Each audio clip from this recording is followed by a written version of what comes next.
یہ کہنا کہ یہ امت بے سہارا ہے، بے چین وہ درد فرقت کی ماری ہے، بے چین وہ درد فرقت کی ماری. چھڑی سے بھی اشارہ کر کے، کبھی ہاتھ سے اشارہ کر کے، کبھی چوم کے بتایا کہ یہ تینوں طریقے ہیں.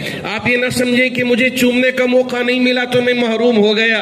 قربان جائے میرے نبی پہ کہ آپ نے تینوں طریقے امت کو بتا دیے. جو تمہارے لیے سہولت سے مل جائے وہ کر لینا. اللہ تمہارے اس ارادے کو، اس نیت کو قبول کر لینے والا ہے. آپ نے کیا.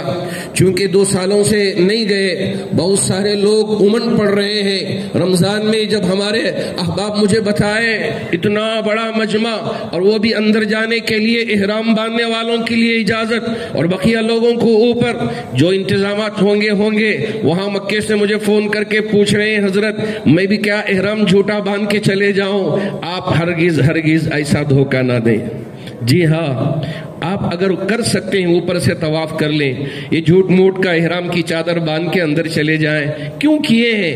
تاکہ عمرہ کرنے والوں کے لیے آسانی ہو، سہولت ہو. اگر ہم غلط کام کر رہے ہیں اور ہم نے سوچ لیا کہ چلو مجھے موقع مل گیا عبادت کرنے کا، قریب سے طواف کرنے کا، آپ کتنے لوگوں کو تکلیف دے رہے ہیں ذرا یہ سوچ لیں. میں نے انہیں سختی سے منع کیا، آپ ہرگز اس طرح سے نہ کریں. اگر موقع ہو تو جائیں، نہیں ہے تو جیسی عبادت کر سکتے ہیں ویسی عبادت کریں. اللہ آپ کی عبادت کو ضرور قبول کرنے والے ہیں. تو یہ آپ ذرا 3 چکروں میں کیا کرتے ہیں، ذرا اینڈ کے چلتے ہیں. کیوں؟ اس وقت مکے والے یہ کہا کرتے تھے مدینے کی بخار نے مدینے والوں کو بیمار کر دیا ہے، اس لیے یہ چلنے کے بھی قابل نہیں ہے. میرے نبی نے فرمایا ارے حاجیوں ذرا سینہ تان کے چل کے دکھاؤ 3 چکروں میں کہ مدینے کو جا کر مدینے کی بخار نے ہمیں کمزور نہیں کیا ہے بلکہ طاقتور بنا دیا ہے. مردوں کے لیے یہ ہے، عورتوں کے لیے نہیں. عورت اپنی چال چلے گی کہ اب یہاں ذرا سینہ تان کے اکھڑ کے چل رہے ہیں. وہ اس وقت کے لیے تھا لیکن نبی نے بتا دیا کہ اس ادا کو تم ہمیشہ کے لیے رکھ لینا. بتانا کہ ہم مسلمان ہیں، ہم ہمت والے ہیں، ہم اسی طرح اپنی نبی کی ادا کو چل کے عمل کر کے دکھائیں گے کہ دیکھو ہم طاقتور ہیں. آپ یہ کیے 3 چکر 4 چکر نارمل کر لیا، پھر آئے نماز پڑھے اور اس کے بعد صحیح کے لیے گئے. آپ نے صحیح 7 چکر لگا لیا. اب ہر چکر میں کعبۃ اللہ کی طرف نظر کرتے رہے، دعا کرتے رہے. پھر اس کے بعد آپ کا عمرہ ختم ہوا. اب بقیہ دن ہوں گے. جیسے یجا صاحب نے فرمایا کہ ذرا دور عزیزیہ میں مقام ہے تو آپ یہاں سے ممکن ہو تو ایسا آئیں کہ 4 نمازیں کم از کم آپ کی ہو جائے، یا 5 نمازیں اگر ممکن ہو تو آپ ادا کرنے کی کوشش کریں. لیکن حج کے ایام تک آپ کی نمازیں قضا نہیں ہونی چاہیے. مقدس سرزمین میں جائیں اور آپ بس اس لیے کہ اب دور پڑے ہیں، حرم سامنے نہیں ہے، کعبہ سامنے نہیں ہے، اب نمازیں بھی چھوٹ رہی ہیں اور دوسرے کام میں ہم لگ گئے. ایسا ہرگز نہیں ہونا چاہیے. حج کے دن آنے تک بھی آپ پورے اہتمام کے ساتھ نمازوں کا اہتمام کریں. پھر حج کے ایام آئیں تو آپ وہ جذبے کے ساتھ جائیں کہ اللہ نے آپ کے لیے اس سال حج کے لیے قبول فرمایا. جی ہاں، پہلے 40 لاکھ 50 لاکھ لوگ جمع ہوتے تھے، لیکن اس سال تھوڑا سا انہوں نے کم کیا ہے. جو بھی ہو اللہ نے آپ کو منتخب کر لیا ہے. پورے محبت کے ساتھ جائیں. 8 ذی الحج، جی ہاں آپ مینا میں جائیں گے، نمازیں 5 ادا کریں گے. اب سورج جیسے ہی نکلا آپ عرفات کو جائیں گے. عرفات میں آپ نمازیں پڑھیں گے. مغرب کی نماز وہاں ادا کیے بغیر آپ مینا یعنی مزدلفہ آئیں گے، وہاں نماز پڑھیں گے مغرب اور عشاء. لیکن عرفات کا جو میدان ہے یہ اصل جگہ ہے آپ کے لیے.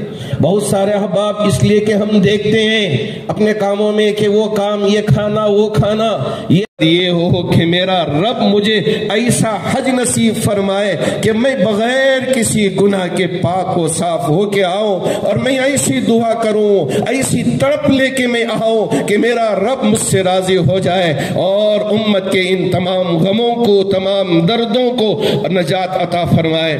اللہ ہمارے ان تمام جتنے بھی بھائی یہاں والنٹری طور پہ خدمت کرتے ہیں، سب کی خدمت کو قبول فرمائے۔ اور میں دیکھتا ہوں کہ یہاں بہت تڑپ کے ساتھ، اس لیے کہ یہ آنکھ اللہ کے گھر کو دیکھنے کے لیے جا رہے ہیں، یہ آنکھ نبی کے روزے کی زیارت کرنے کے لیے جا رہے ہیں، اس لیے ان کو دیکھنے کے لیے ہزاروں لاکھوں لوگ یہاں پہنچ کے الوداع کرنے کے لیے آتے ہیں۔ جی ہاں، اللہ کرے کہ اللہ ان کی اس تڑپ کو بھی قبول فرمائے، یہاں خدمت کرنے والے تمام خادمین کی خدمت کو قبول فرمائے، نام بنام سب ہمارے رؤف الدین کچری والی صاحب ہیں، ہمارے خسرو قریشی صاحب ہیں، اور اسی طرح ہمارے ریاض صاحب ہیں، اور ہمارے معین الدین صاحب بھی ہیں، اور چاند پاشا صاحب بھی ہیں، اور دوسرے جتنے ممبران ہیں، نام بنام اس لیے کہ میں چھوٹ رہا ہوں، اتنا یاد نہیں ہے، میرا حافظہ ذرا کمزور ہو گیا ہے۔